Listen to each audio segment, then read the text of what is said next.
uma alegria estar aqui com você, que me vê ao vivo, em todas as plataformas onde você está locado e logado, e também aqueles que vão assistir depois.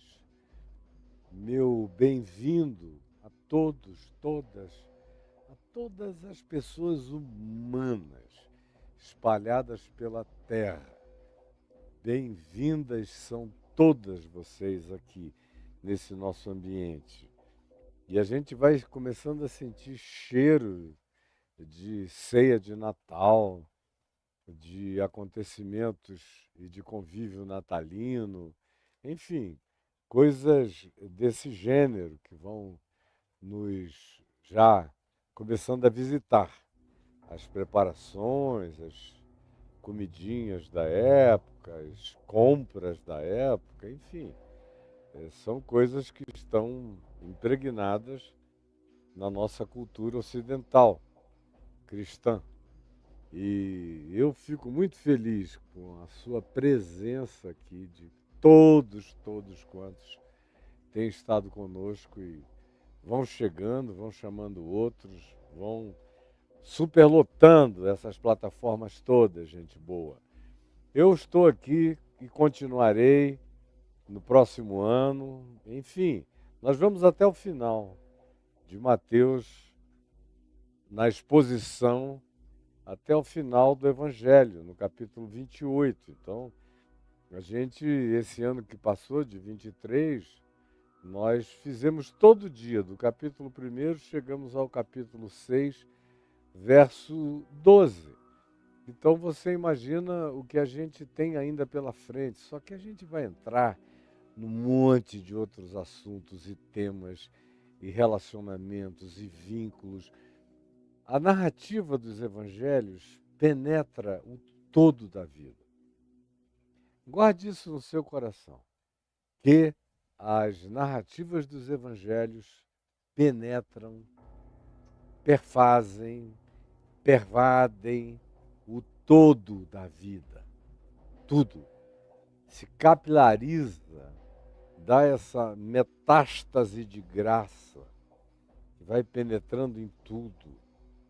É um processo de radioatividade, de amor, que vai penetrando completamente a gente de um todo. É uma ressonância magnético-espiritual que penetra tudo. O Evangelho é assim.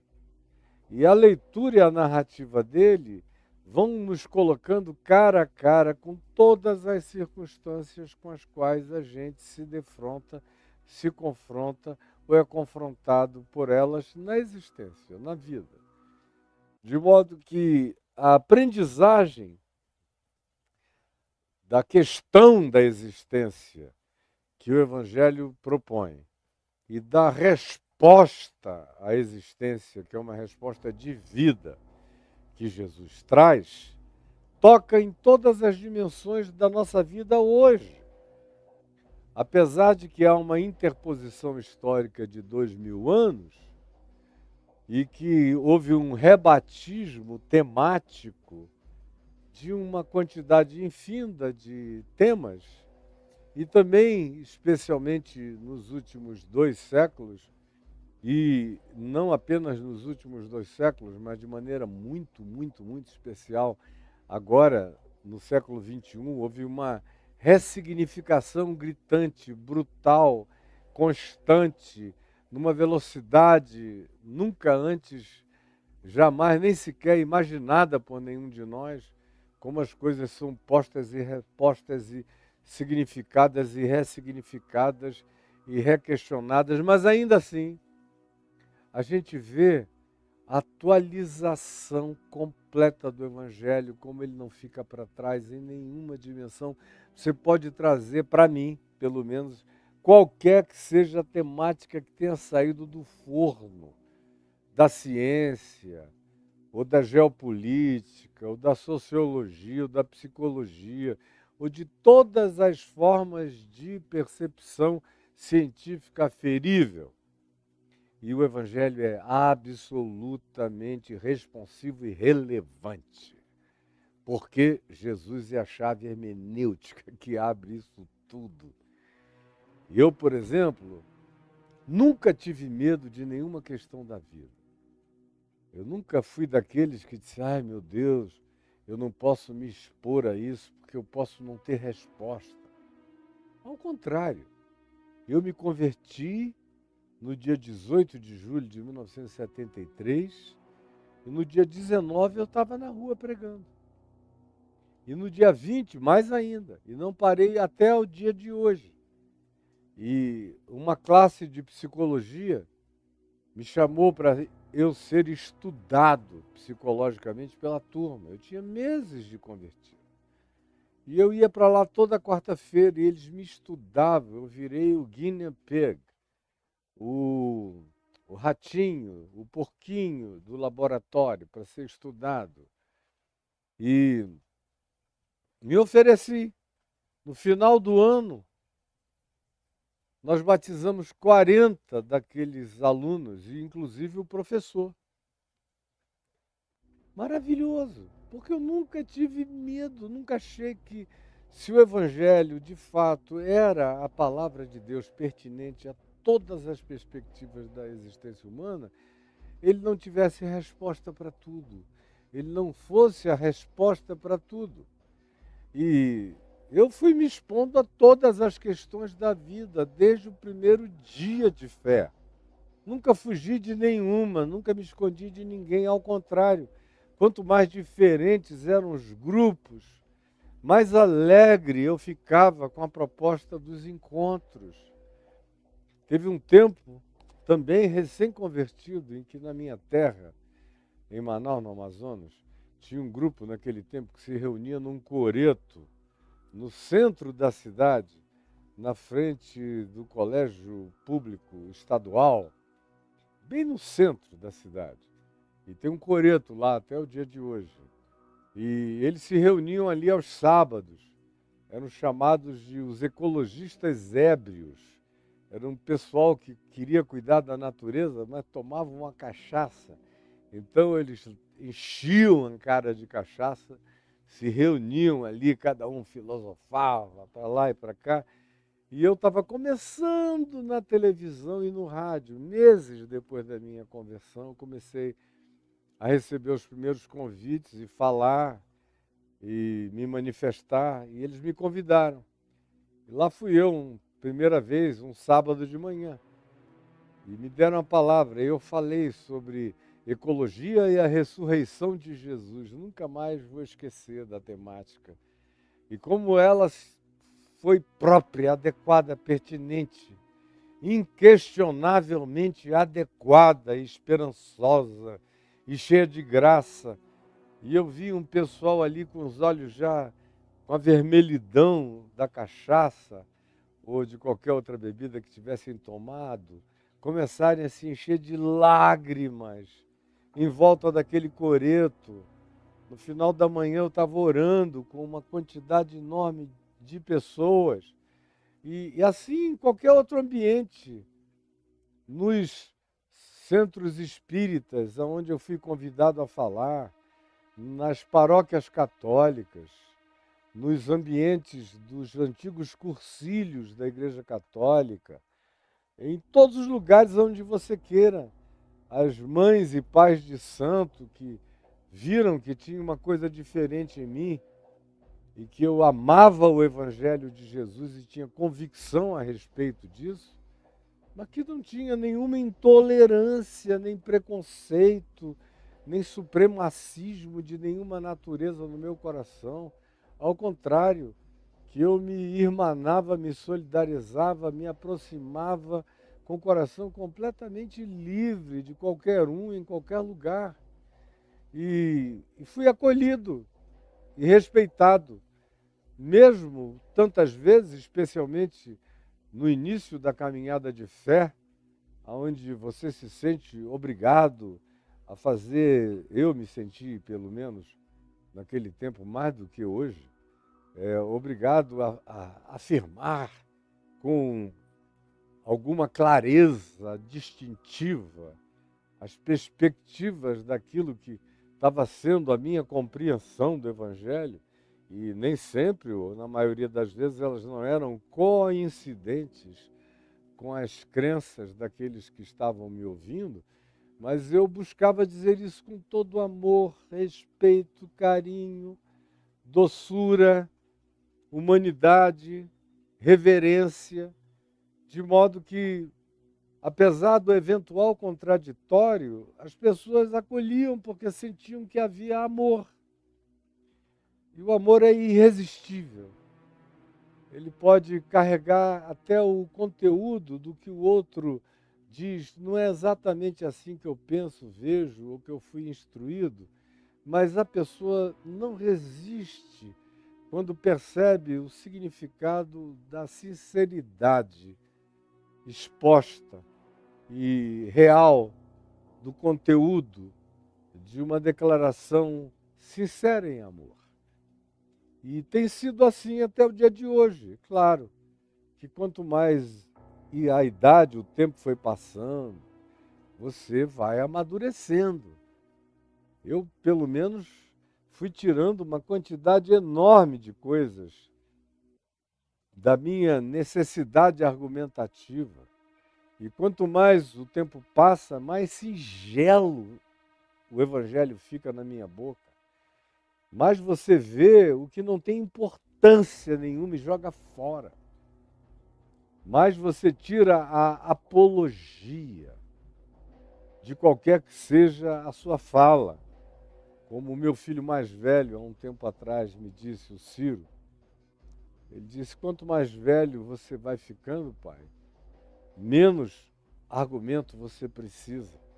Porque eu vejo que mais preciso é aquilo que você diz com menos argumento do que quando você tinha trilhões de argumentos e perdia um pouco a precisão na necessidade de incluir toda a argumentação num pacote só. Eu estou cada dia mais livre disso. E creio no que Jesus disse, que pouco é necessário, ou mesmo uma só coisa. E que a gente tem que aprender a escolher qual é a parte essencial, a parte boa, tanto para guardar no coração como para compartilhar com todas as outras pessoas. De modo que eu posso até, a partir de um tema como o de hoje, que é a continuidade do Pai Nosso, e a gente está falando o quarto dia seguido sobre perdão, eu posso até falar 1h30 aqui, porque eu estou cheio disso. Mas não são muitas argumentações, são apenas as recorrências apreciadas e abordadas e repostas e recolocadas a partir de angulações que facilitem a percepção das pessoas nos ambientes mentais, culturais, religiosos, sociais, intelectuais de cada uma. Eu quero é que você entenda e que todos entendam que da criancinha mais singela à pessoa mais complexa e mais academizada, todos entendam, que seja simples para a criança discernir e essa simplicidade seja profunda para o acadêmico por ela ser provocado.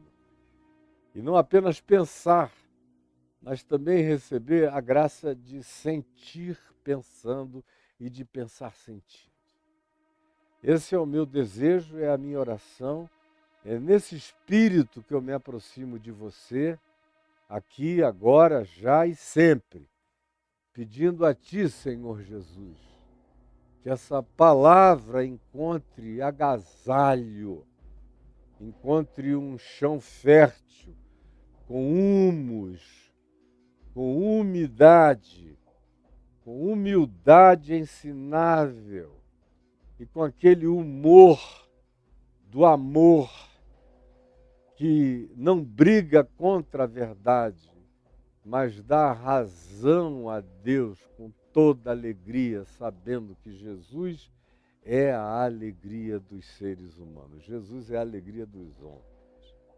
E é para isso que eu estou aqui, na continuidade dessa oração do Pai Nosso, que já começou há algum tempo, alguns meses, e eu só cheguei ao verso 12.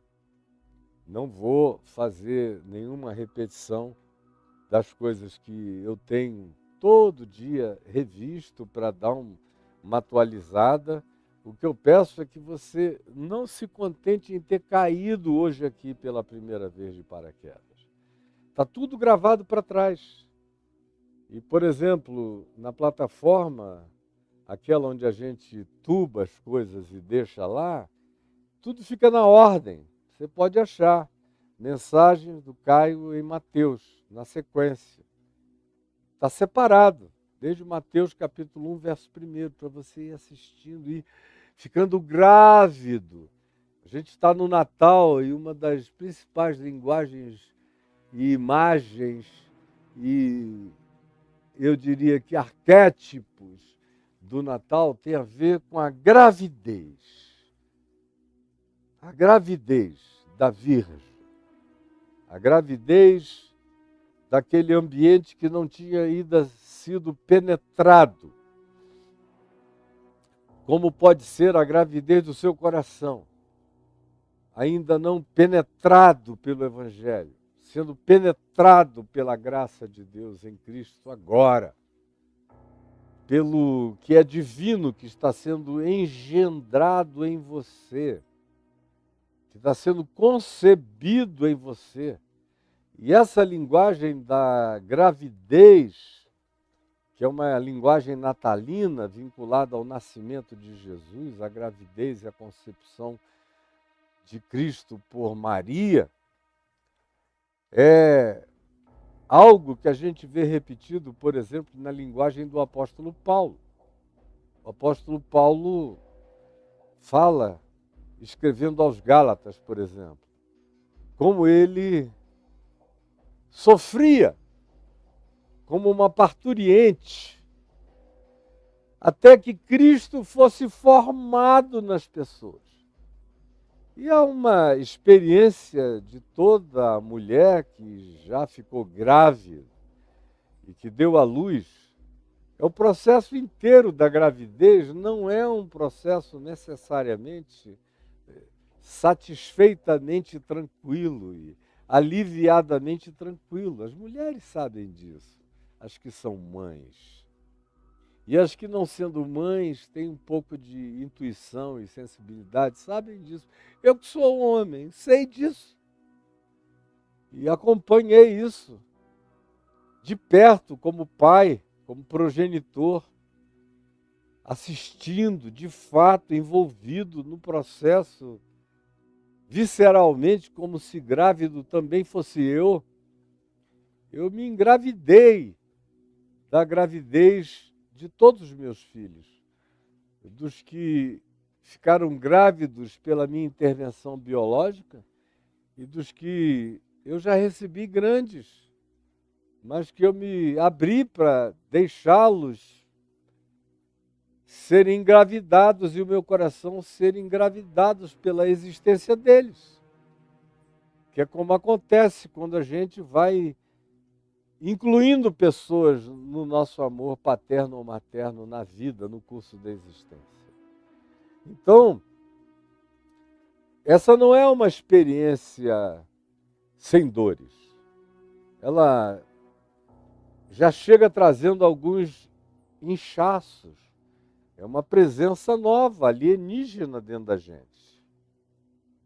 Assim como o Evangelho, quando começa a entrar na gente, quando ele começa a ser concebido na gente, quando a gente começa a se engravidar do Evangelho, quando o sêmen divino colide com o óvulo da minha própria natureza no meu coração, e eu sou penetrado pela divindade, pela semente eterna, que me engravida, o ser, é uma gravidez. E como toda gravidez, você muda a fisionomia, a face se altera, o corpo se altera, mudanças acontecem, depois começam as respostas hormonais diversas, crescentes, depois vem os enjoos até, uns mais, outros menos, mas tem aquela presença alienígena crescendo dentro de você. E ela gera provocações. Ao mesmo tempo, depois de um tempo, você começa a sentir os chutinhos, os toques. Você começa a sentir até a forma, depois de uns meses, da criança no ventre. Você começa a perceber a suscetibilidade daquele ente no ventre da mãe. Mesmo que você não seja mãe, seja o pai, pegando do lado de fora. Você vai vendo, você sente as reações. E esse entezinho que está ali dentro já é suscetível a uma quantidade enorme de comunicações. Enorme. A gente não começa a ser suscetível a comunicações depois de um tempo de nascido, não. No ventre, na presença do engendramento mais tenro, nós já estamos expostos no útero materno a influências as mais diversas. A gente começa a ouvir vozes, a reconhecer vozes. A gente começa a sentir ritmos de sons, de músicas.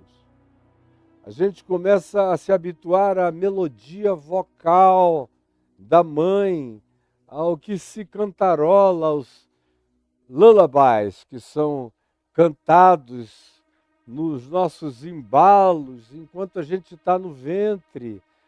A comunicação, sobretudo a emocional, afetiva da mãe com o filho, do pai, as energias são trocadas por todos, e tanto mais quanto haja carinho, amor, acolhimento, aceitação, prazer nessa presença nova que está se desenvolvendo ali, mais felicidade fetal, pré-natal, você engendra junto com o desenvolvimento desse serzinho que ainda não botou a cara para fora na vida, mas está em processo de configuração de ser. E Paulo diz: como eu sofro até que Cristo seja definitivamente formado em vós, ou seja, até que ele tenha alcançado a estatura que possa fazer com que ele seja parido na vida de vocês. E vocês sejam uma reprodução de Cristo Jesus nesse parimento existencial que vai fazer com que vocês todos os dias fiquem mais semelhantes a Jesus, para que Cristo em vocês carregue a cara de vocês divinizada, como é a promessa que o apóstolo Pedro diz na primeira epístola dele, quando ele diz que a gente está grávido pela semente divina. E ela está crescendo em nós. E à medida em que ela cresce, nós vamos nos tornando, presta atenção nisso, herdeiros. Vamos nos tornando herdeiros da natureza divina. A gente vai deixando os vãos comportamentos que os nossos pais nos legaram.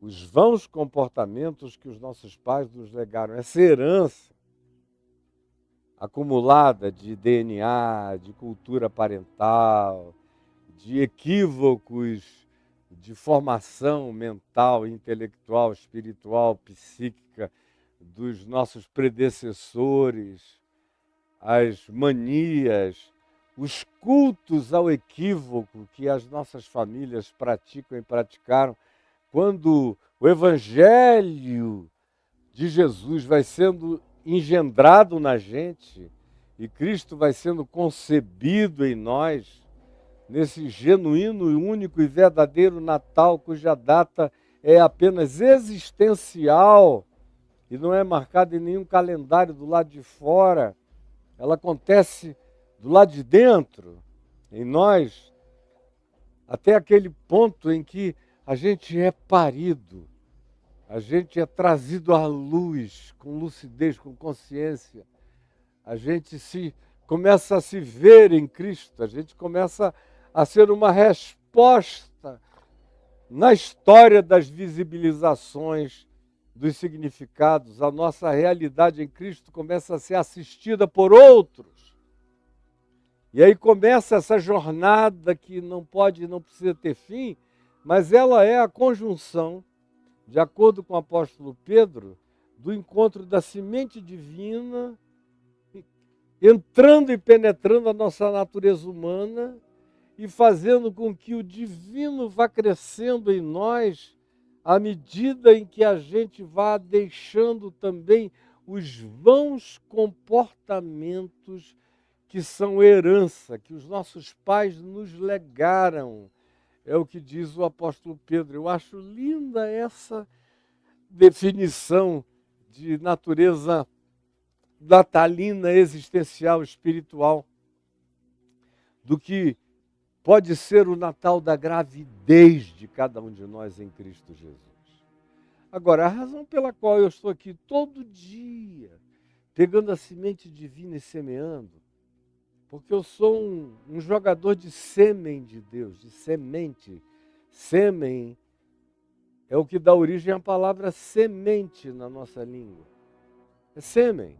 O sêmen é uma semente, na linguagem médica, e que se infiltra num óvulo, num ovo. É uma semente que cai num chão de vida. E eu estou aqui para isso. Eu sou um semeador que ando por aí jogando sêmen divino. Jogando essa semente de Cristo no útero do coração humano há muitas décadas.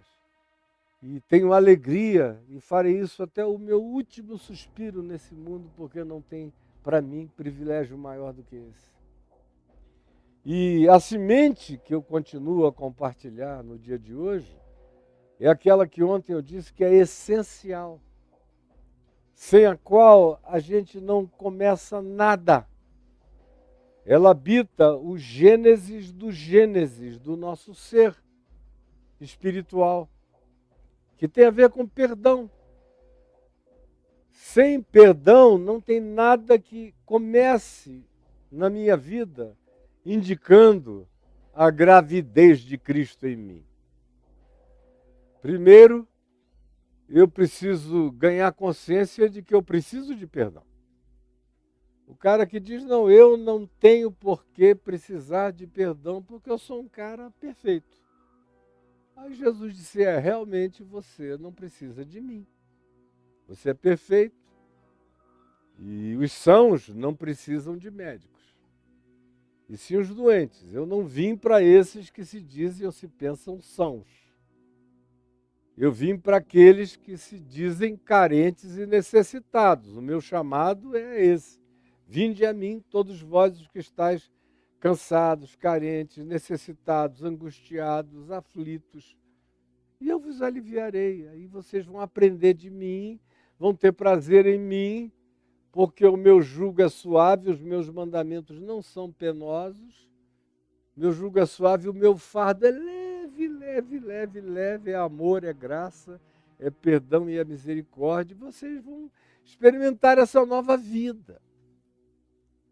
Mas ela começa no perdão. E para começar no perdão, eu preciso dizer para mim mesmo, eu sei quem eu sou. E eu sei que eu sou um pecador.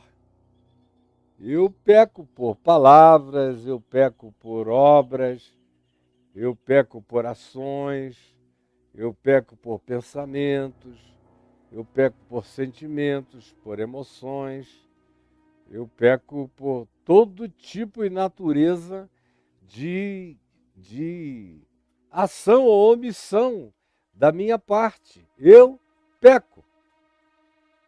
Agora, se você é sem pecado, então o que eu estou pregando não é para você. Você faz parte de um outro mundo, de um outro planeta, de alguma outra coisa que, de fato, anula e exclui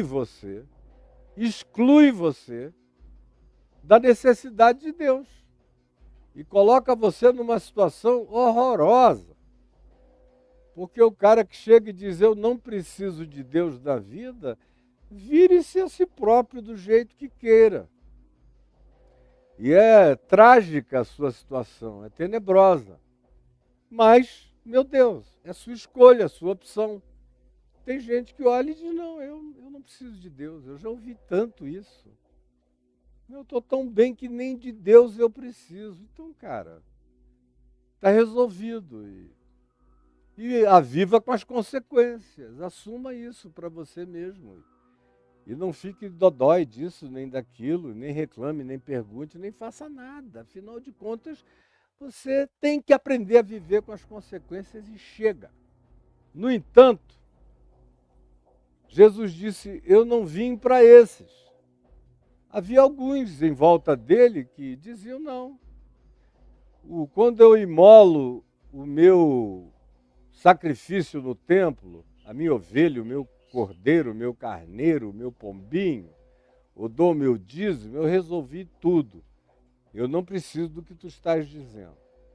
Eu vivi muito bem sem ti até o dia de hoje, vou viver o resto da vida sem a tua presença, Jesus.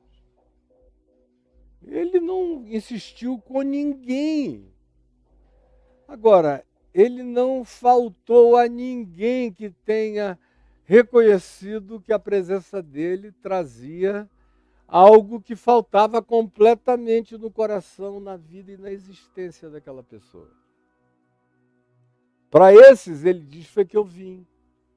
E esses estão tocados em todos os lugares dessa vida, em todos os antros da terra, e todos esses são os meus, que eu estou procurando. Eu vim buscar esses, para trazê-los à graça de uma nova vida, de uma nova possibilidade, de um novo tempo, fazer deles nova criação, nova criatura, nova gente, dar a eles uma regeneração, fazer um regênesis na existência deles, um recomeço, fazer um resetting na existência de cada um deles. Isso é possível para qualquer um, não importa a história pregressa.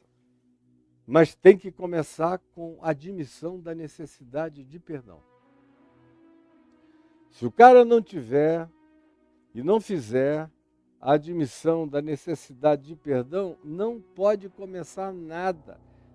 Não vai ter gênesis para você. Vai ser como a terra estava no princípio, catastrofizada e vazia. Vai continuar catastrofizada e vazia.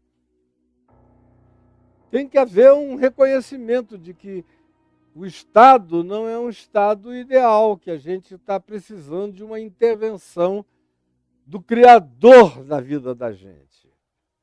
E esse processo de recriação começa na consciência humana, preste atenção, começa na existência humana com a admissão de que a gente precisa de perdão.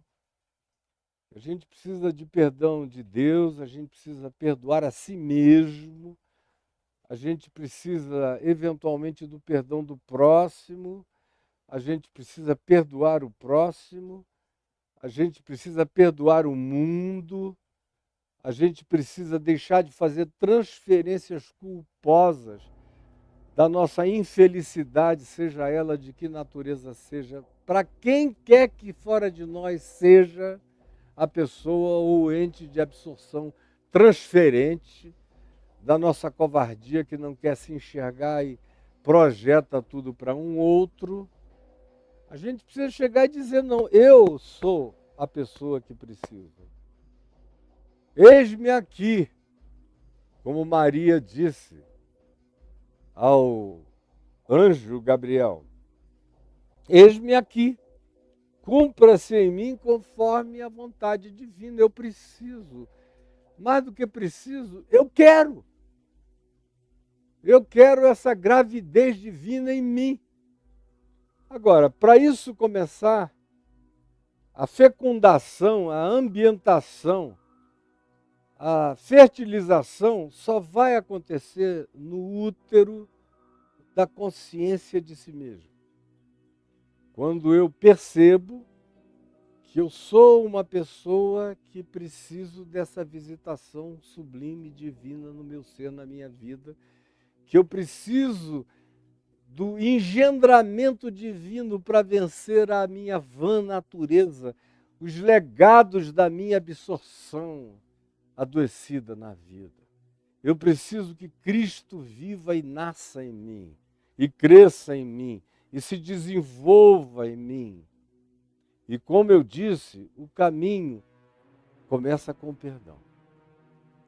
Por isso é que Jesus diz, perdoa, nos ensina a orar dizendo, Pai nosso, perdoa as nossas dívidas, as minhas e a de todos os que erraram contra mim, ou dos que pecam em si mesmos contra si mesmos, ou de qualquer coisa, perdoa o mundo. Porque a grande maioria não sabe o que faz, a maioria absoluta não tem consciência de nada. Pensam que sabem das coisas, mas vivem numa ignorância profunda, numa alienação, numa cegueira, numa cauterização mental terrível, numa dessensibilização que não lhes permite nem sentirem, nem enxergarem, nem se auto-perceberem. Então tem compaixão, porque está todo mundo anestesiado.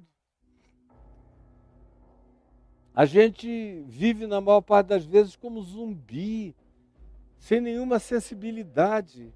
Então, ter a graça dessa constatação já significa a ação de Deus em mim, porque eu só digo que preciso de perdão porque o Espírito Santo está me iluminando. Sem Espírito Santo não existe nenhuma consciência de perdão nascendo em nenhum ser humano na Terra.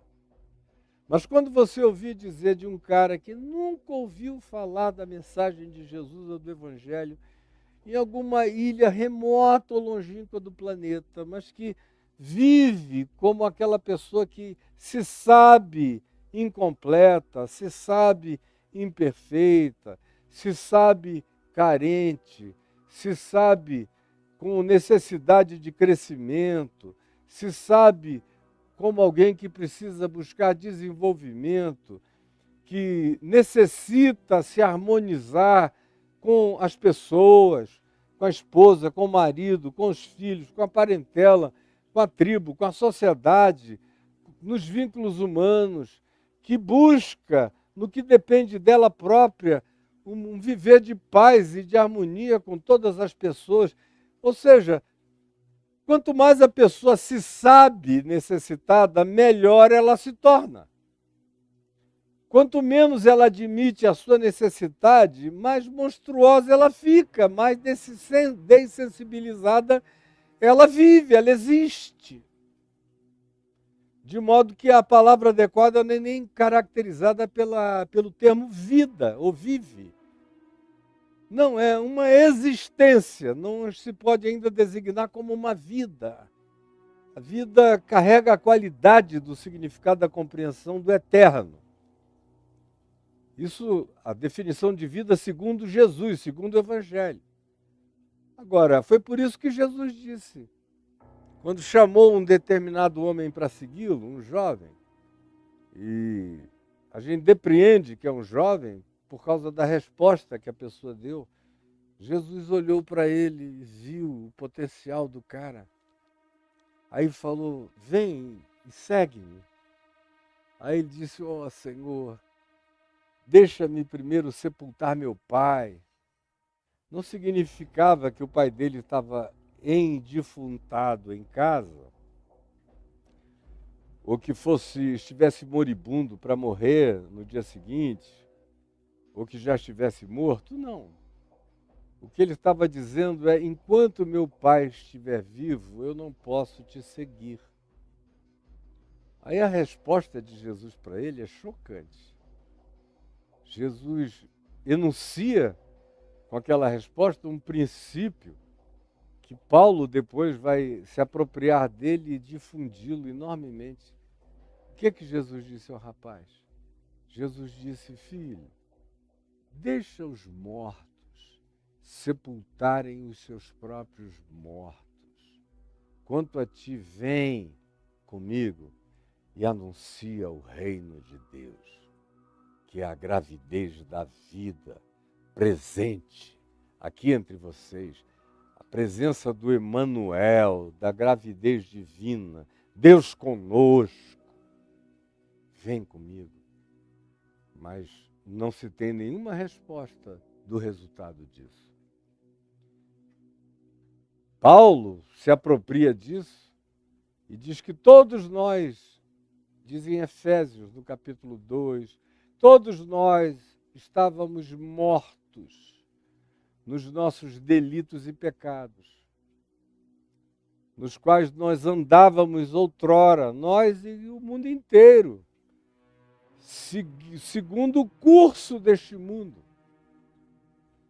E conforme a inspiração do príncipe da potestade do ar, das forças literalmente mediúnicas do mal, nas regiões invisíveis, nas multidimensionalidades que nos cercam. E aí Paulo diz: Deus, porém, nos deu graça. Nos deu graça, favor imerecido. Nos visitou de graça. Assim como visitou a Maria de graça. Não foi por mérito, foi graça. Não há por que divinizar Maria. Nenhuma razão para isso. Isso é uma invenção muito posterior. A própria Maria não admitiu outra coisa a não ser dizer: eis aqui a tua serva. E diz lá, terminando o cântico dela no Magnificat em Lucas, no capítulo 2, dizendo que ela era grata a Deus porque o Senhor concedeu a ela a salvação e a bênção de se tornar mãe do Salvador dela e do mundo inteiro. Dela e do mundo inteiro. O que isso tem a ver com perdão? Ora, o nome do menino que nascia, que foi dado por inspiração celestial, era Jesus. Por causa do significado, não por causa do conjunto de letras. Não tem nenhuma magia no conjunto de letras. Mas do significado, que significa: Ele salvará o povo dos pecados deles. Ele salvará o povo dos pecados deles. Esse é o significado. Quando você diz Jesus, você está dizendo algo sobre aquele que salva o povo, toda a gente, dos pecados de toda a gente, não apenas dos nossos próprios, como diz o apóstolo João, na primeira epístola, no capítulo 2, mas ainda cobre os pecados do mundo inteiro. E Maria está incluída nisso, e eu estou incluído nisso. E todos os que se incluem nisso são aqueles que admitem que necessitam dessa graça de cobertura, de propiciação, de acolhimento generoso, e que não é por suas obras que eles constrangem a Deus. É Deus unilateralmente, Ele que sempre nos amou primeiro, que sempre tomou todas as iniciativas. Nada aconteceu por causa de nenhuma criatura. Todas as coisas aconteceram por causa da decisão livre, absoluta, unilateral dele. E se é livre e absoluta essa decisão, e não foi provocada por nada ou por ninguém, o nome disso é graça, que significa favor imerecido. Então a criação é graça, porque ninguém fez por merecer ser criado. Tudo que existe é graça. E a relação que Deus oferece a mim é graça. O significado do verdadeiro Natal é graça. Como diz Paulo, pois Deus estava em Cristo reconciliando consigo o mundo todo. É graça. Por isso Jesus disse àquele rapaz: deixa os mortos sepultarem os seus próprios mortos, eu estou te dando uma chance nova de tu vires e te encheres da gravidez do reino de Deus. Mas o garoto não entendeu, não percebeu e preferiu continuar vivendo naquela zona cinzenta, sabe lá em quantos tons de zumbificação, ao invés de entender o chamado e a vocação que é dada a mim, a você, a tantos quantos queiram de sermos portadores da gravidez divina na face da terra. Agora, tudo isso começa com perdão. Eu me ofereço para a gravidez divina porque eu preciso ser completado por Deus. Eu preciso ficar cheio de Deus. Eu preciso ficar cheio do Espírito Santo. Eu quero ser habitado. Eu quero ser desvirginado pelo amor de Deus. Eu quero ser invadido, eu quero ser uma morada eterna de Deus. São todas expressões sinônimas para dizerem, portanto, a mesma coisa. Como Paulo disse, já não sou eu quem vive, mas Cristo vive em mim. A mesma coisa.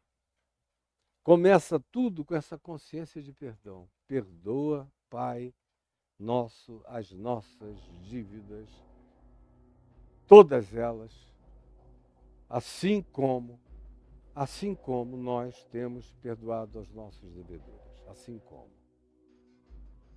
E eu nasci num ambiente onde antes da consciência do Evangelho explícito de Jesus chegar e atingir as pessoas que me deram origem humana, física, orgânica, genética, de DNA, meu pai, minha mãe, os meus antepassados, as minhas figuras parentais, todas. No ambiente dessa família, que teve no meu avô João Fábio, a grande semente humana e de graça, que mesmo sem nenhuma intenção consciente dele, em relação explicitamente a Jesus, mas foi uma intenção consciente dele, no sentido de que ele queria produzir, gerar uma prole profundamente humana, compassiva, misericordiosa e generosa, porque era assim que ele tinha nascido e tinha se tornado. E foi assim que ele viveu até morrer, sem ter tomado conhecimento desse evangelho que eu prego, mas como se tivesse tomado, foi nesse evangelho que ele baseou sua vida, sem informação formal, mas na prática. Foi esse evangelho que eu aqui trago a você que ele praticou sem ter ouvido falar dele. Não nos termos em que eu o anuncio, com a clareza com a qual eu trago e anuncio a você. E aí ele gerou filhos muito bons, que por seu turno geraram também aqueles que são meus primos de uma natureza muito boa. Gente que foi passando adiante uma cultura muito bonita e rara. Hoje em dia, praticamente todos eles são pessoas conscientes do Evangelho, que aderiram conscientemente ao Evangelho de Jesus, sem se tornarem religiosos, mas são todos cristãos segundo o Evangelho de Cristo, segundo o Espírito de Cristo. Todos eles. Sem nenhum proselitismo. Mas por que eu estou dizendo isso? Porque meu pai, mesmo quando se confessava agnóstico, por trauma religioso que ele adquiriu na criação dele lá no Colégio Dom Bosco, constatando expressões desumanas de alguns sacerdotes, quando ele chegou numa determinada idade, aí com menos de 18 anos, antes de entrar na faculdade, ele já estava com o coração agnóstico, de machucaduras. Isso, a narrativa dele para mim muitas vezes. E esse homem foi que me trouxe à luz com a minha mãe. Minha mãe era cristã, mas não foi da minha mãe que os princípios de perdão começaram. Depois nela eu vi, mas começaram a ser plantados em mim. Foi pelo meu pai, agnóstico. Quando eu tinha 7 anos de idade, começaram a roubar coisas no escritório de advocacia dele. E naquele tempo não tinha computador, nem tecnologia. O que as pessoas iam lá roubar eram as máquinas de escrever, que eram muitas, eram várias, eram modernas, era um escritório forte, rico. Ele fazia questão de atualizar as máquinas, de ter sempre coisas novas. Se surgisse uma de toque mais leve, ele adquiria tudo, ou mais amplo. Ou seja, ele era um cara que estava sempre procurando modernizar o escritório, os ventiladores. Manaus é quente, então era um lugar fresco, com ventiladores fortes, amplos. Naquele tempo, era o início da luz fluorescente. Então, como o lugar era muito quente, havia muitas janelas, muito vento, mas havia uma luminosidade branca que ele achava que facilitava as leituras de todo mundo que trabalhava com ele e para ele. E aí começou a haver roubos de objetos. Ele percebeu que era todo fim de semana. Ele dizia lá em casa, recebi um aviso aqui de que acabaram de roubar de novo. E ele foi ficando impressionado com a persistência dos roubos. E eu ouvi aquilo lá em casa e fiquei curiosíssimo. Falei, pai, eu tenho que conhecer um ladrão. Eu preciso conhecer um ladrão. Me promete que quando vocês pegarem esse ladrão, porque ele disse que ia botar um vigilante lá, e iriam pegar o ladrão, ele tinha certeza de que isso iria acontecer. Eu falei, no dia que vocês pegarem um ladrão, eu quero ser levado, porque eu quero ser apresentado, quero conhecer um ladrão. A impressão que me dava é que ia ter alguma coisa diferente no rosto de um ladrão, que não havia no rosto dos outros seres humanos.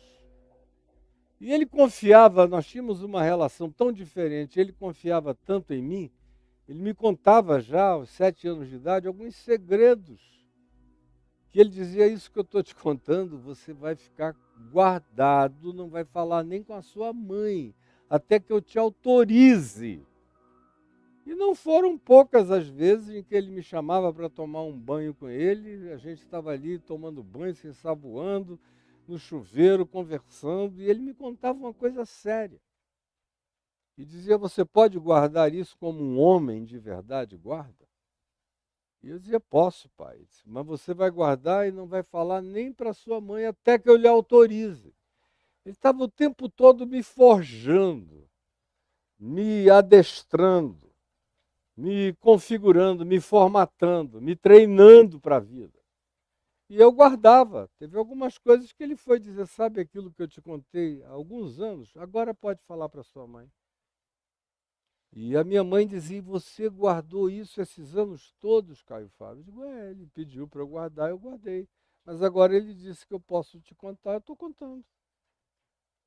E eu fui aprendendo a ser homem desde aquela idade. Quando eu falei do ladrão, ele falou, tá bom, eu vou te apresentar, eu vou deixar você conhecer. Agora, fique sabendo que pode ter a cara de qualquer ser humano, não tem nada especial, não tem nenhuma marca na testa do ladrão. Pode ser qualquer pessoa. Aí chegou o dia em que o vigilante que estava lá ligou para a nossa casa, era um domingo à tarde, dizendo, pegamos o ladrão. Venha preparado porque será uma surpresa. Ele só não esperava que fosse tão grande a surpresa. E aí, eu falei, eu vou. Ele falou, não, não precisa não, fica aqui. Eu falei, você prometeu, papai. E você é um homem de palavra, você me prometeu, deixa eu ir. Ele olhou e disse, então tá, venha. Era na rua Rocha dos Santos que ficava o escritório dele, na descida para o Mercadão de Manaus. Naquele tempo era um lugar comercial cheio de latex, de bolas de borracha, ainda havia muita borracha nos seringais sendo exportadas para o mundo inteiro. E eu me lembro bem de tudo, com vividez. E nós paramos ali, eu fui abrindo a porta do carro para sair, e ele falou, não, é melhor eu ir sozinho primeiro, eu dou uma ordem para virem te pegar. Mas deixa eu chegar lá primeiro. E ele foi, eu fiquei ansioso dentro do carro. Daqui a pouco eu vi meu pai descendo a escada, pálido, lívido. Aí ele chegou, foi direto para a porta dele para entrar, ligar o carro e partir. Eu fui achando que tinha uma coisa esquisita. Quando ele entrou ali, falou, vamos para casa. Eu falei, não, eu tenho que conhecer o ladrão. Aí ele falou, não, meu filho, esse ladrão você não vai conhecer. Aí eu falei, como, pai? Você deu a sua palavra. Ele falou, pois é, mas eu dei uma palavra precipitada a você. E esse ladrão você pode saber quem é, mas ele não pode saber que você sabe. De modo que eu não quero que você diga para ninguém quem é o ladrão. Nem para sua mãe, nem para os seus irmãos, nem para os seus primos, nem para você mesmo, e você não vai vê-lo. Para honrar minha palavra, eu vou dizer a você quem é. Mas você vai ter que aprender a ser homem, número 1, para perdoá-lo agora aqui. Você consegue perdoar o ladrão? A segunda coisa, você consegue não falar para ninguém acerca do ladrão? Para o resto da sua vida? Nem dar o nome dele para ninguém? Aí eu falei, consigo. Aí ele falou, olha bem o que você está me dizendo, porque o ladrão é alguém que a gente ama e respeita. E ele tem um carinho imenso por você. Ele só caiu numa armadilha do caráter dele, da alma dele. Isso meu pai, agnóstico, me falando. Mas a gente precisa respeitar esse ser humano. E aí me falou quem era. Era alguém da nossa vizinhança, de quem meu pai era padrinho, e que recebia ajuda do meu pai, da nossa família. Ele, toda a casa dele, papai usava de benefícios materiais para com eles o tempo todo. E aí me falou o nome do rapaz. Quando ele me falou, eu fiquei pálido. Meu coração descaiu de tristeza. Ele falou, você não vai poder mudar de comportamento com ele. É a terceira coisa. Você vai ter que continuar a ir ao futebol com ele. Era ele que me levava para ver os jogos do Rio Negro, do São Raimundo, do Nacional, dos times de Manaus, naquela época do FAST Futebol Clube, enfim. Era ele que me levava ao estádio. Ele era meu grande companheiro de bola. Eu era muito habilidoso no futebol desde menininho. Muito malabarista com a bola. E ele era um dos caras que me levavam para lá e para cá. Me levava ao cinema para ver os filmes do Tarzan. Era mais velho do que eu, portanto. E eu fiquei passado. O papai disse, não esqueça. Primeiro, não vai falar dele para ninguém. Segundo, perdoá-lo agora, já que, como eu já perdoei lá em cima. E vou embora limpo, sem carregar nada contra ele. E terceiro, ele não pode saber que você sabe. Jamais. E ninguém mais pode saber pela sua boca. E a sua atitude tem que ser de naturalidade para com ele. Naturalidade total. 7 anos de idade. E foi assim que começou a história da minha consciência de perdão e de naturalidade em relação àquele que tinha praticado a ofensa, o erro, o pecado, o crime, seja lá o que fosse a definição do ato. Foi ali que começou meu treinamento de perdão, de entender que qualquer ser humano, em qualquer lugar, pode cometer os piores equívocos dessa vida. Que não é necessariamente porque se praticou algo, que esse algo praticado fará dessa pessoa necessariamente uma pessoa horrível, tenebrosa ou maligna para o resto da vida. Ao contrário. Como ele foi tratado do jeito que ele foi tratado pelo meu pai, e na ignorância dele por mim, que continuei a ser completamente natural para com ele, e fui louvado pelo meu pai pela minha naturalidade para com ele o resto da vida. E eu fiquei sabendo há muito pouco tempo atrás, há alguns anos, que ele morreu. Ele já não está entre nós. Mas morreu sem saber que eu sabia. E meu pai nunca tocou no assunto com ele. E a mãe dele nunca soube de nada. Ninguém jamais soube de coisa alguma. Papai cobriu aquilo ali com a graça do perdão. Aí eu fui vendo isso acontecer depois que ele se converteu ao Evangelho. E a gente já morava em Niterói, no Rio de Janeiro, aí no ano de 1967. Foi no Natal de 66 para 67 que ele encontrou Jesus, lendo o Novo Testamento sozinho.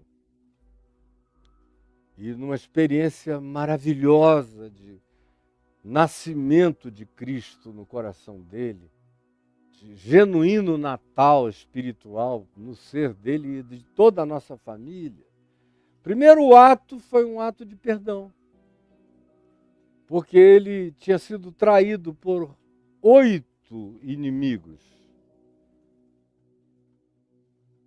8 amigos de confiança total e que tinham se tornado inimigos da noite para o dia, porque para tirarem o corpo fora do golpe militar, eles combinaram em entregar meu pai, que era o único que não tinha vinculações político-partidárias de nenhuma natureza, fizeram todas as más obras deles serem praticadas pelo advogado, que era o meu pai. E veio testemunho, era governador, ex-governador, vice-governador, senador, ex-senador, deputado, isso e aquilo, empresários com vínculos políticos, eram 8 dos mais poderosos do Estado. E meu pai ficou com ódio. Ele, que sempre foi um homem de paz, comprou uma arma e passou a andar armado no Rio de Janeiro. Minha mãe entrou em pânico, eu entrei num estado de angústia, tomado por um nervosismo enorme. Eu ficava fazendo pepé, centenas de pepé com a bola, só dizendo assim: Jesus, salva meu pai, salva o meu pai, salva o meu pai, salva o meu pai, protege meu pai, protege meu pai, protege meu pai, protege meu pai, protege meu pai, protege meu pai. Fui ficando doente daquela recorrência, achando que ele podia voltar para casa como um criminoso a qualquer momento por ter atirado em alguém, por ter assassinado alguém de tanto ódio. E eu entrei naquele estado de angústia, fui ficando cheio de cacuetes, de piscadeiras, apertava os olhos, comecei a ter pesadelos horríveis. Fui uma vez acordado na janela, me preparando para pular do 10º andar, dizendo: agora é minha vez. Quando meu pai ouviu a minha voz, correu lá e me puxou para trás. Eu ia me jogar lá de cima, sonhando que eu ia pular numa piscina, ao invés de ser num abismo, na direção do Morro Pavãozinho, naquela calamidade que houve no início de 1966, no Rio de Janeiro, com desmoronamento de terra. Minha mente estava também impressionada com aquelas centenas de seres humanos mortos. E aí foi por essa razão que meu pai decidiu mudar logo para Niterói. E foi lá em Niterói que ele veio a ler o Novo Testamento sozinho e encontrou o Evangelho. E qual foi o primeiro passo do Evangelho? Ele se ajoelhou ali, na véspera do Natal, na cozinha de casa. Tinha começado a ler Mateus, de carreirinha, às 2, 3 da tarde. Agora eram 3 da manhã, ele estava em João, no capítulo 19, em sequência, sem parar. E o coração dele foi compungido por aquela convicção de que ele era um pecador. E ele disse: Jesus, não foram os judeus que te mataram, nem os romanos, fui eu. Se não tivesse havido nenhum judeu, nenhum romano, tu terias morrido. Se não houvesse mais ninguém na terra, bastava eu existir que tu terias morrido por mim. A cruz teria se erguido por minha causa. Eu te matei. Minha arrogância, meus pecados, minha vaidade mental e intelectual, meu culto, a minha genialidade praticada por outros e aceita por mim, meu narcisismo, meu autoincensamento, até as minhas virtudes são pecaminosas porque eu tenho orgulho delas. Me perdoa.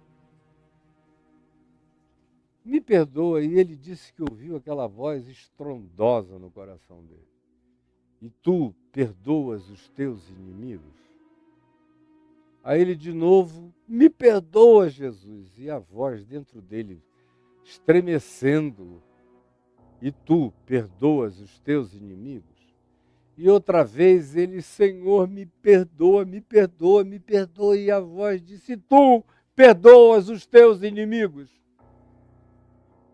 E aí ele se levantou dali, pegou 8 cartões de Natal, dentre os muitos que minha mãe tinha separado para mandar para os amigos, e enviou-os aos 8 inimigos, dizendo: aquele que disse, eu sou o caminho, a verdade e a vida, me ordena a chegar à tua presença e a te pedir perdão por todos os males que eu possa te ter feito, e a também te dizer que tu estás por mim perdoado de todos os males que contra mim tu cometeste. Em nome de Jesus, caio. E mandou para os 8 inimigos. 6 responderam imediatamente, telegrafaram de volta, pedindo perdão. Um telefonou aos prantos, pedindo perdão.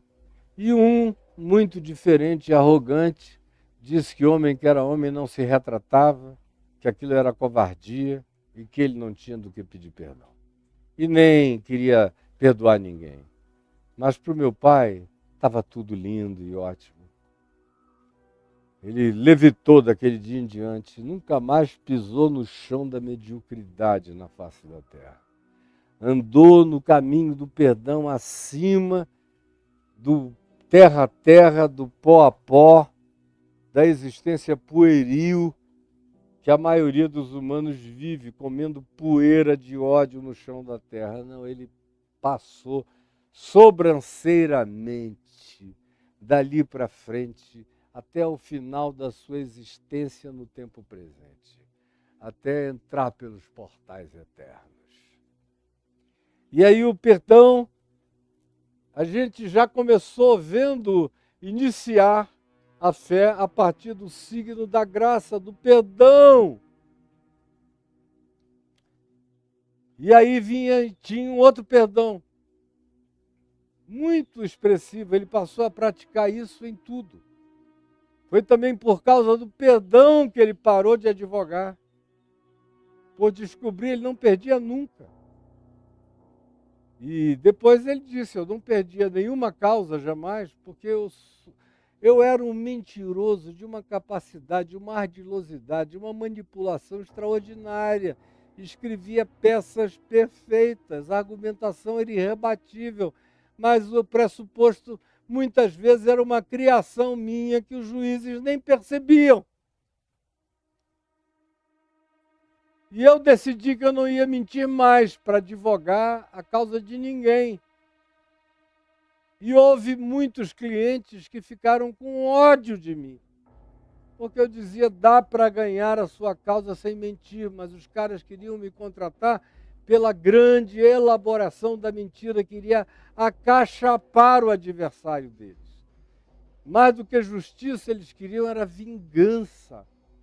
E eu falei, não pratico isso. Foi ameaçado de morte por um cliente, foi armado, puxou a arma, botou no rosto dele, meu pai olhou para ele e falou, se quiser atirar, atire. Você vai matar um homem cheio de alegria e paz. Mas eu não vou mudar a decisão da minha consciência, do meu caráter, por nenhuma ameaça tua, nem de ninguém. Aí o cara caiu de joelhos chorando. E foram acontecendo coisas mais variadas. Ele chamava a clientela e dizia, olha, você tem modos de ganhar isso aqui, deixando uma criminalização sobre o teu adversário, mas eu posso ganhar a tua causa sem criminalizá-lo.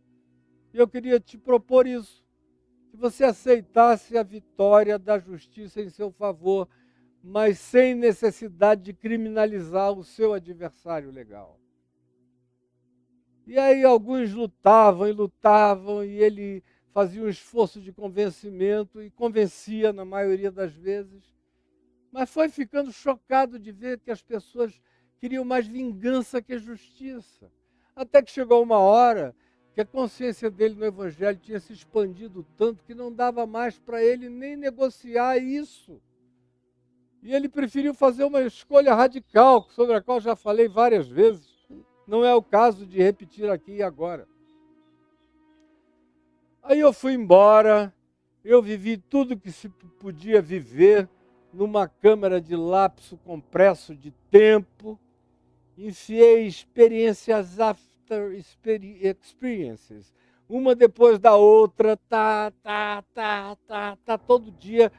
Era um dia que valia por semanas, uma intensidade louca, uma vida de gadareno existencial, para lá e para cá. E eu pensava que estava amadurecendo mais do que o mundo inteiro, porque as experiências que eu tinha, eu encontrava gente de 40, 50 anos que nunca tinha nem sonhado em viver aquilo ali que eu já tinha vivido. E fui vivendo até que eu fiquei acumulado de angústia culposa, querendo morrer, sem significado para viver.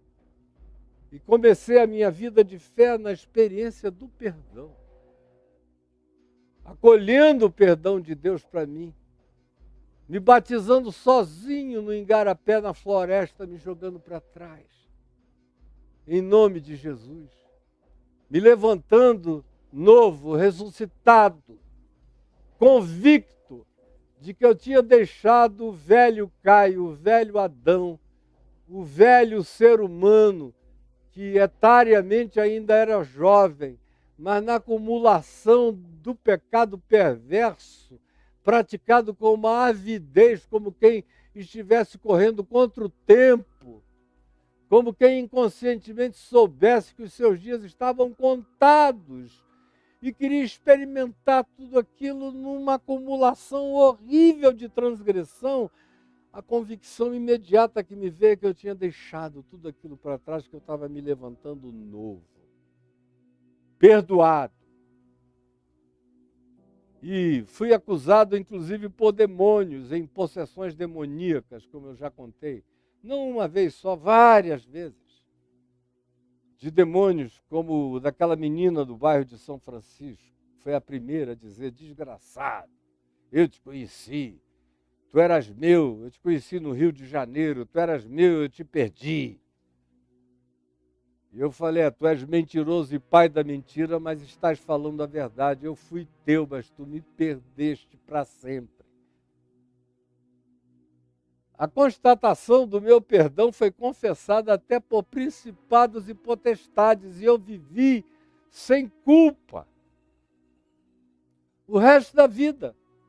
No dia seguinte eu já estava pregando, perdoado, lavado, não apenas desculpado, mas com a consciência de que dos meus pecados Deus nem se lembrava mais, como diz a Epístola aos Hebreus, dos teus pecados eu já nem me lembro mais. De que eu era objeto de uma autoamnésia divina em relação a todos os pecados inconscientes, conscientes, deliberados, perversos ou instintuais que eu tivesse praticado. Estava tudo nivelado, eu estava perdoado. E eu comecei a olhar em volta e ver quem é que eu tinha magoado. Aí comecei a ir na porta da casa das pessoas, chamar os que eu tinha dado surras, à toa, hospitalizado. E dou graças a Deus, porque todos me acolheram. Todos. Alguns vieram a morrer não muito tempo depois, e eu fiquei muito feliz de ter conversado com essas pessoas e delas terem partido com aquilo resolvido dentro delas, porque em mim já estava, mas eu queria resolver para elas. Como algumas demoraram, até que um dia um filho do governador eu tinha dado-lhe uns cacetes e era mais velho do que eu, me ligou do nada, eu já estava pregando na televisão e me falou: olha, eu quero te dizer que por aquilo que você fez, você está perdoado e quero te pedir perdão porque eu também te provoquei tudo que eu podia. Amém, ó, os bichinhos sabem. Eu te provoquei tudo que eu podia. E levei um cacete, mas está tudo compreendido. E você é uma nova pessoa. Eu te assisto todo domingo na TV. E eu fui vivendo com essa graça. Até que um dia, não muitos anos depois, pouco tempo depois, eu fiquei sabendo que a mulher com quem meu pai tinha tido um caso apaixonado, de paixão lasciva, que era uma mulher, naquele tempo, em Manaus, considerada a Marilyn Monroe do Amazonas, era uma loura com aqueles seios pontudos, cinturinha fina, lábios carnudos, toda cheia de beleza sedutora. Meu pai tinha ficado louco por ela quando eu tinha 6 anos de idade.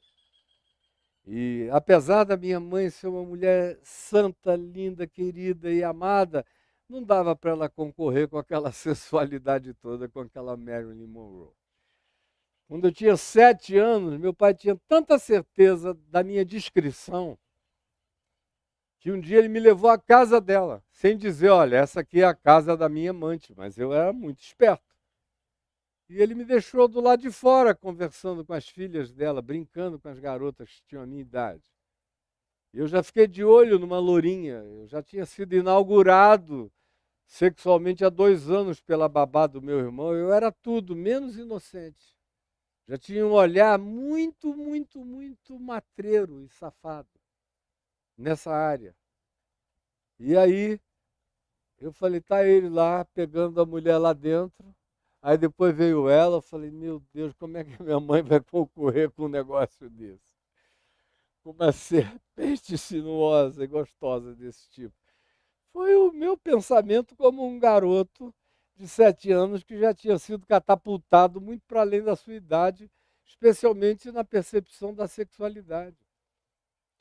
E ele não me disse nada, só disse: vamos embora, Caio Fábio. Não disse: não conte nada para sua mãe. Ele sabia que eu era esperto bastante para ficar quieto. Depois a minha mãe é que me pegou, botava no carro, e como eles tinham dinheiro, nossa família, por causa do meu pai, era abastada, eram aqueles carrões modernos, conversíveis, que ninguém tinha, era o único no estado. Eram sempre peças raras de automobilismo que meu pai gostava de ter, na vaidade dele, de mostrar aqui e ali. Era o único na família que fazia isso, porque meu avô não tinha sido assim. Ele estava cometendo um desvio em relação à educação dele. A minha mãe, aqui um dia eu me lembro de me pegar naquele carro com a capota baixa, chamava atenção, Onde quer que aquele carro estivesse, todo mundo sabia que meu pai estava ali, ou minha mãe estaria ali, ou nos outros carros que eles tinham, que eram todos diferentes dos carros de todo mundo. E ela me botou naquele carro, eu me lembro como se fosse agora. Chegou lá e passou e parou quase na frente da antiga Caixa d'Água de Manaus, uma obra-prima que está lá tombada até o dia de hoje, linda, que veio de Portugal para o Brasil, todas as pedras, tudo. É um negócio maravilhoso. Lá perto do cemitério, na Vila Municipal, antiga Vila Municipal. E ela morava ali, uma casa que ele tinha comprado para ela. E aí a mamãe foi, parou quase na frente e disse: olha, é aqui que vive a mulher com a qual seu pai me trai. Eu sei que você é louco por ele, mas você precisa conhecer a verdade. E eu pensando, mal sabe ela que eu já brinquei com as garotas aí dentro, que eu sei de tudo. Eu falei, ah é, mãe?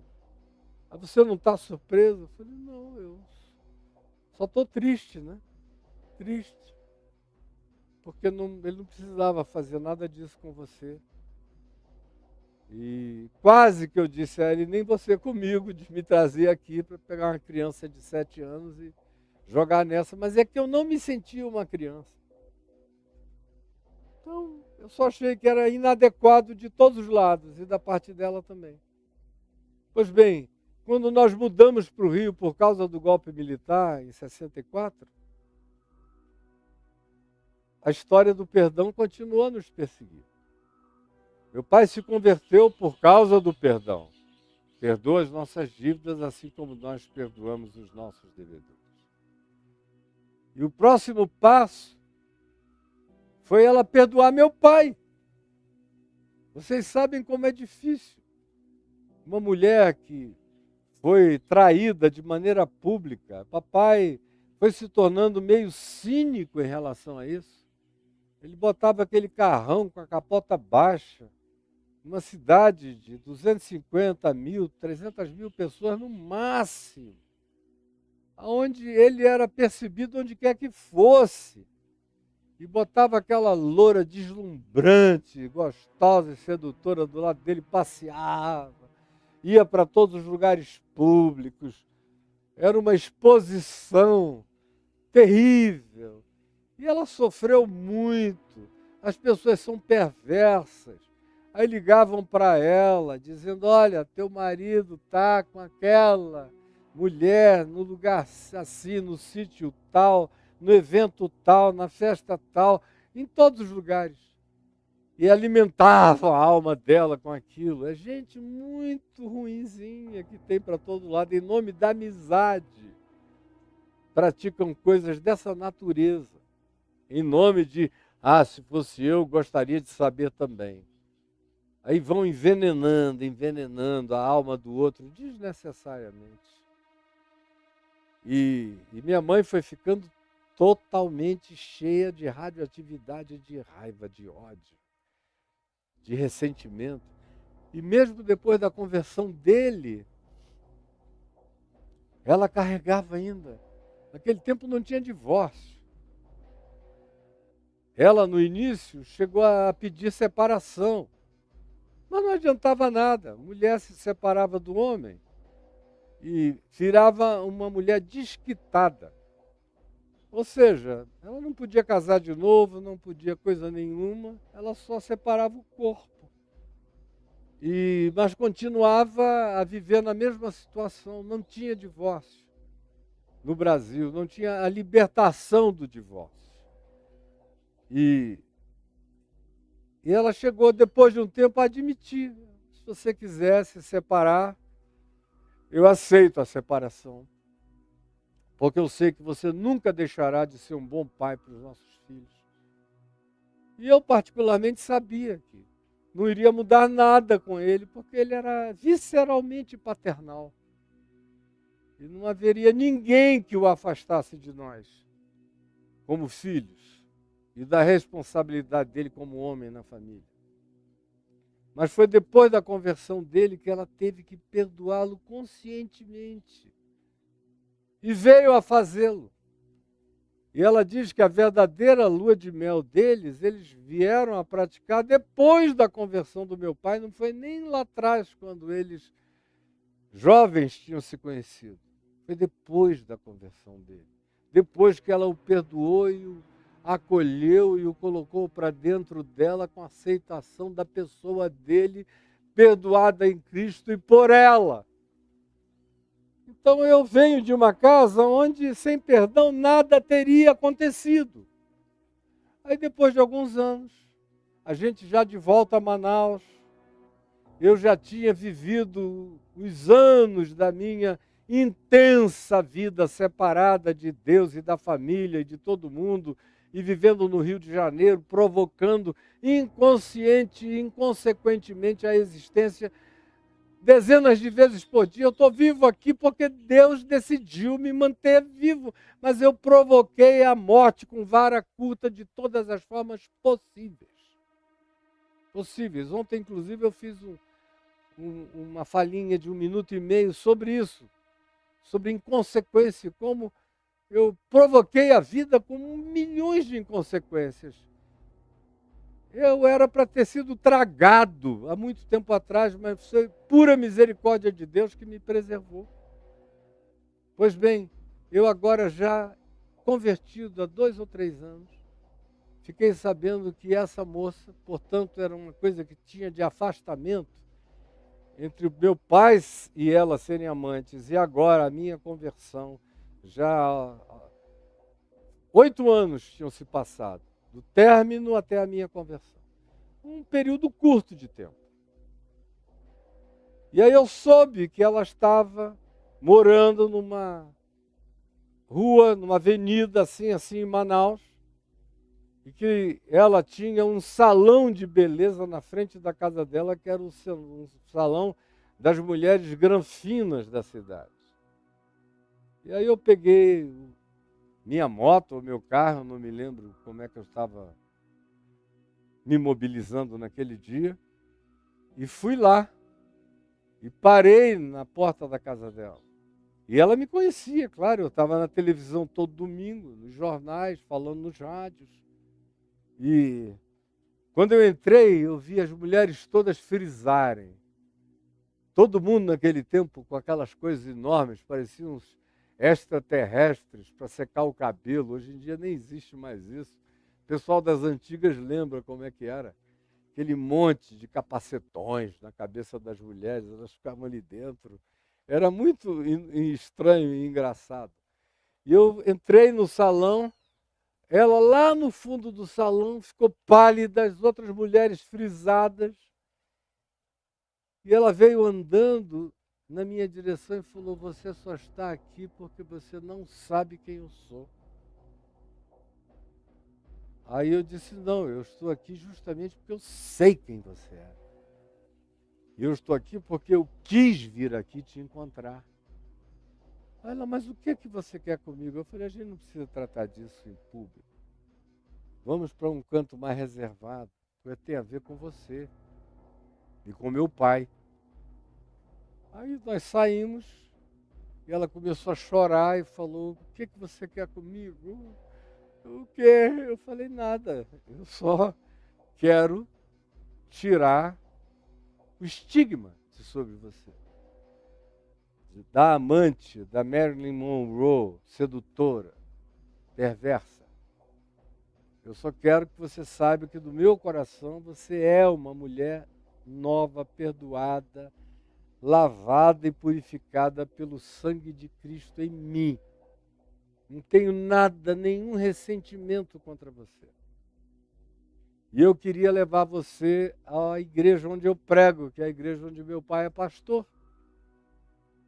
Aí ela disse: "Não, meu filho, é que você ainda é muito jovem." Falei: "Não, querida, eu tenho pouca idade, mas eu não tenho nada de jovenzinho. Nada, nada. Inclusive, eu tenho uma relação com uma das tuas filhas, que foi o que a fez adoecer, como ela está doente até hoje, internada, foi a relação que eu tive com a tua filha. Então, eu estou aqui com a consciência do Evangelho em mim, e olha para mim e não me vê com a idade que eu tenho. Eu tenho 21 anos, mas eu estou idoso e cansado de besteira. Eu vim querendo te dar a chance de receber esse regênesis, esse recomeço. E eu venho te pegar sábado que vem. Eu prego todo sábado à noite para uma multidão de jovens que vão me ouvir. E eu venho te pegar e vou te colocar lá depois que a reunião tenha começado, num lugar escondido que eu não quero que minha mãe te encontre, nem que você encontre a minha mãe. Aí ela falou, também não quero que teu pai me veja, porque ele teve uma paixão muito grande por mim e eu por ele. E faz só 8 anos, pode ser que isso reavive tudo. Eu falei, você não tem a menor ideia do que aconteceu com meu pai. Ele podia te ver pelada, rebolando para lá e para cá, de perna aberta, que não ia acontecer nada. Aquele cara morreu. Morreu, assim como eu morri. Ele morreu. 8 anos, não faz só 8 anos, faz muito tempo. Faz 2000 anos, ele morreu com Cristo na cruz, eu morri também. O interregno entre nós aqui é enorme. Então nem se preocupe. Eu é que estou decidindo te proteger de você mesmo. E da minha mãe, porque ela poderia levar um susto. Eu não pedi licença a ninguém. E fiz isso durante uns 2 meses ou 3. Eu ia pegá-la, chegava lá, depois da reunião ter começado, colocava num canto, no mezanino, deixava alguém cuidando dela, de minha total confiança. Depois pedia para colocarem no meu carro, eu acabava de pregar, deixava alguém para terminar a reunião, e a levava para a casa dela e voltava para despedir as pessoas no final da reunião. Ela não morava tão longe dali, eram uns 3 quilômetros de distância, dava para ir e voltar rapidinho. E eu fiz isso durante 3 meses. Até que um dia eu cheguei em casa, depois de tê-la visitado, de ter passado uma tarde tomando um café com ela, falando do Evangelho, explicando Jesus para ela. Eu voltei para casa, chamei meu pai e minha mãe e falei, olha, eu estou vindo da casa da fulana. E eu tenho levado aos nossos cultos e reuniões de sábado, todo sábado, há 3 meses. E chegou uma hora agora da mamãe entrar nessa história. Porque o que é recorrente no coração dela é querer pedir perdão à mamãe agora. Porque ela disse que consciente, lucidamente e cretinamente ela magoou a mamãe, sabendo que estava ferindo a mamãe por muitos anos. E ela queria pedir perdão. E eu queria muito, mamãe, que você tivesse a coragem de acolhê-la e a coragem de perdoá-la. Aí a minha mãe começou a chorar e disse, meu filho, é demais, eu já passei por cima de tanta coisa, eu perdoei seu pai. Mas você não acha que você está botando carga demais sobre mim? Eu só sou uma mulher, já me machuquei muito, eu não sou idosa ainda, mas sou uma mulher muito machucada. Aí saiu para o quarto chorando. Meu pai fez silêncio, não disse nada. Eu perguntei a ele, você tem algum problema com isso? Ele falou, não. Para mim, isso tudo está morto, meu filho. Eu já desejei, e ela me fez toda sorte de favores femininos, como se dizia no passado, daquele tipo que enlouquece um homem. Mas eu estou livre disso tudo no Evangelho. E eu me recolhi em oração, até que um dia, 2 ou 3 depois, eu não me lembro exatamente quanto tempo depois, minha mãe me procurou, mas não foi muito tempo depois. E falou, tá bom, meu filho, pode trazê-la, porque eu estou preparada para acolhê-la. E eu falei, aí você vai poder ajudá-la mais do que ninguém, porque eu a venho discipulando no Evangelho de Jesus, mas eu acho que você vai fazer um progresso enorme na vida dela, sendo você a protagonista da graça do Evangelho na vida dela. E aí, eu a levei lá em casa, ela nervosa, apavorada. E eu falei, não. Peguei na mão dela e falei, olha, eu estou te pegando aqui na mão, elevando pela mão como se fosse a minha mãe. Com a reverência que eu tenho pela minha mãe, eu vou te levar à minha mãe. Você está entendendo, minha filha? E a levei lá. Entramos na garagem, minha mãe e meu pai estavam esperando. E ela correu para cima da minha mãe correu para cima dela e se abraçaram. Aliás, desculpa, o episódio foi muito mais sofisticado do que isso. Eu agora aqui cometi um lapso, isso aconteceu a segunda vez. Mas na primeira vez nem foi assim, foi muito mais rico. Nós estávamos no culto na igreja no dia de Natal, dia 24 para o dia 25 à noite. Devia ser o ano de 1975. Eu já era casado e a minha esposa já estava grávida. E as minhas irmãs e o meu irmão ainda era vivo e as minhas duas irmãs estavam no carro. Quando a gente terminou o culto, e eu tinha pregado sobre perdão, Natal e perdão. Como o grande signo do Natal estão todos perdoados. E a minha mãe, quando a gente entrou no carro, disse, olha, Caio Fábio, eu gostaria que você não nos levasse para casa, mas fizesse a volta e me levasse lá na casa da fulana. Porque hoje à noite eu não vou tomar a ceia com vocês sem que eu a deixe saber que ela está perdoada por mim. E nós fizemos a volta, 3 quilômetros para a casa dela, chegamos lá e começamos a cantar. As minhas irmãs têm a voz muito bonita, meu irmão era um organista com ouvido absoluto, e todo mundo, minha mãe canta muito bem, a família toda muito musical, menos eu e meu pai. E o marido da minha irmã também cantava, era um belo tenor. E começamos a cantar juntos, a Aldinha, que era minha esposa, junto, cantando a música Nas estrelas vejo a sua mão, e nos ventos eu ouço a sua voz. E começamos a cantar Deus domina sobre terra e mar, e passa pelo tema do Natal, explicitamente. E aí, quando a gente começou a cantar lá fora, eu vi aquela porta se abrir lá dentro e o rosto dela ficar metade iluminado, e lágrimas escorrendo. Aí a minha mãe enfiou a mão aqui pelo lado de dentro do portão e ele não estava trancado. Eram outros tempos. E ela puxou o portão e o abriu e saiu andando na direção dela. E ela veio andando de lá e as duas se encontraram aos prantos no meio daquele corredor. Na escuridão daquela noite eu só ouvi os choros e os soluços. E me perdoa, me perdoa. E minha mãe me perdoa também. E as duas se perdoando. Sem nenhuma lógica de justicismo, de vingança, de predatoriedade, de supremacismo, de nada disso. E aí depois, lá em casa, eu disse, olha, mamãe está preparada para te receber lá em casa. E foi nesse dia que eu a levei, ela nervosa.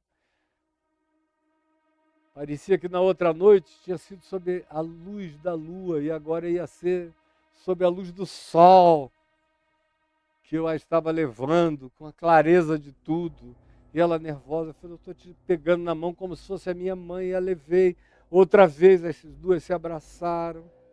Meu pai tratou com toda a naturalidade desse mundo, como se ela tivesse sido a vida inteira apenas uma irmãzinha querida e pronto. E era assim que eu estava tratando. Minhas irmãs vieram, todo mundo veio, e minha mãe ficou anos. Eu, depois disso, mudei para o Rio de Janeiro na década de 80, em 1980, no final do ano, em dezembro. E minha mãe continuou recebendo-a, visitando-a, ensinando o Evangelho a ela E mais do que isso, depois de uns anos ela ficou doente e não tinha meios de pagar pela medicação toda que tomava, nem pela medicação que a filha dela, que precisou de tratamento clínico, psiquiátrico, o resto da vida precisava também. E meu pai e minha mãe pagaram toda a medicação dela até ela falecer. No mesmo ano em que meu pai faleceu, durante décadas assumiram aquele compromisso de amor fraterno em Cristo Jesus. Perdão, eu ficaria aqui dias contando a você a história de perdões e perdões e perdões e perdões na vida dos meus pais, na minha vida. O evangelho na minha vida é marcado por perdão. Na maioria esmagadora das vezes, 99% ou mais das vezes, fui eu perdoando pessoas que me fizeram muitos males. Eu já recebi muitos males assim, perversos, de gente que de mim só recebeu graça, ajuda, recurso, instrução, amor, acolhimento, e de repente vira-se uma chave louca, diabólica no coração da pessoa e você começa a ser maltratado ou sepultado com requintes de crueldade, de indiferença. Isso faz anos e anos. Faz décadas que eu conheço essa experiência, às centenas. E cheguei aqui sem nenhuma machucadura interior, salvo pelo perdão. Senão teria ficado cínico, teria ficado duro, teria ficado impermeável, teria ficado ininganável, porque a quantidade de experiências que eu tenho já me produziu um acumulado que pouca gente tem. Mas eu teria ficado um ser tão desconfiado que eu não seria enganado, mas ninguém receberia nenhuma confiança da minha parte, jamais. E foi o perdão que não permitiu que eu desenvolvesse nenhuma crosta de dessensibilização humana, ao contrário, apesar dessas centenas de acumulação de casos feios. Se eu fosse contar alguns deles, vocês iriam ficar chocados e barbarizados.